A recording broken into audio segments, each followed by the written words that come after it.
ஏன் அவங்க ஆயா இன்னும் வரலையா ஊர்லேருந்து? ஏண்டி அவங்க ஆயா வரலையா ஊர்லேருந்து?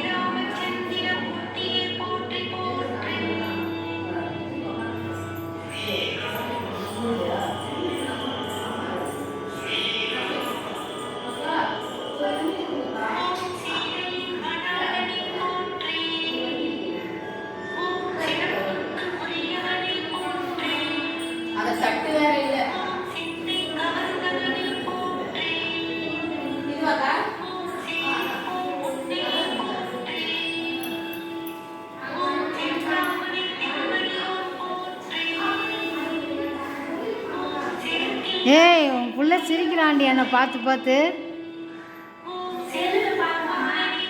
அப்படியா? ஏய்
எங்க வளருது?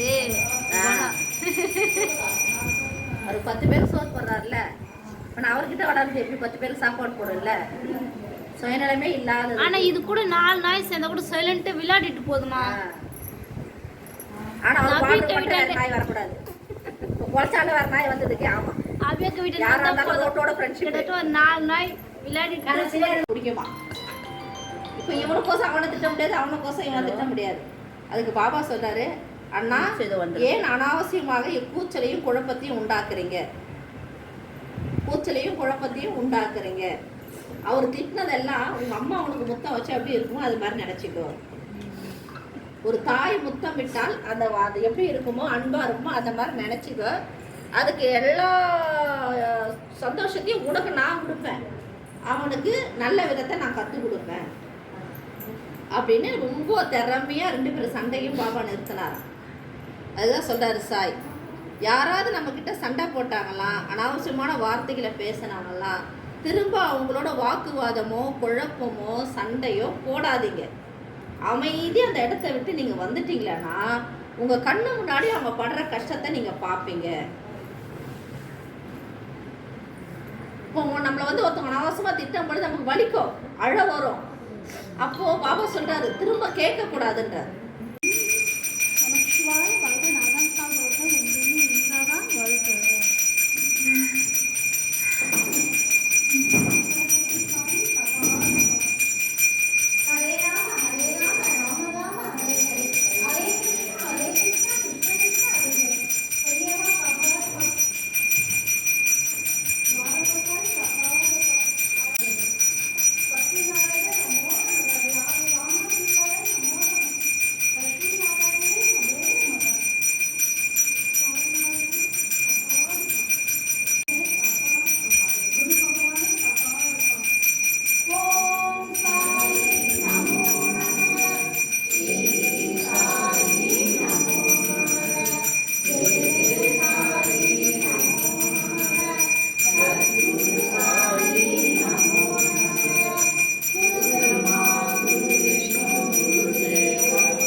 சாப்பிடுவேன்.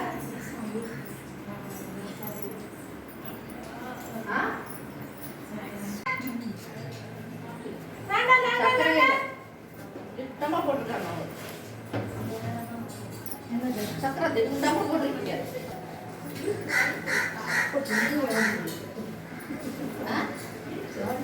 கை வந்து அதிகம் ஊருக்கு வச்சு சும்மா விஷயம் அதிகமாக போகணும். சோன போடாங்க போய் கிளம்பணுமா? இப்போ ஒருத்தர் கூப்பிட வரா கடைக்கா வருது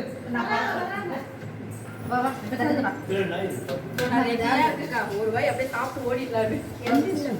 சுச்சிக்கு சுச்சிக்கு குழம்பு ஊத்து ஜெயந்தி ஜெயந்தி குழம்பு ஊத்து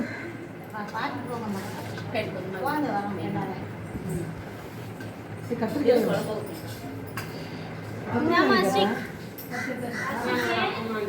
இங்க இருக்காங்க. முதல்ல டப்பா ஊத்திட்டு வந்துட்டு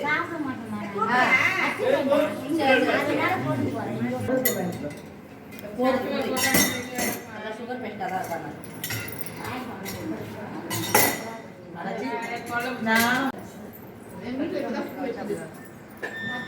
கீரை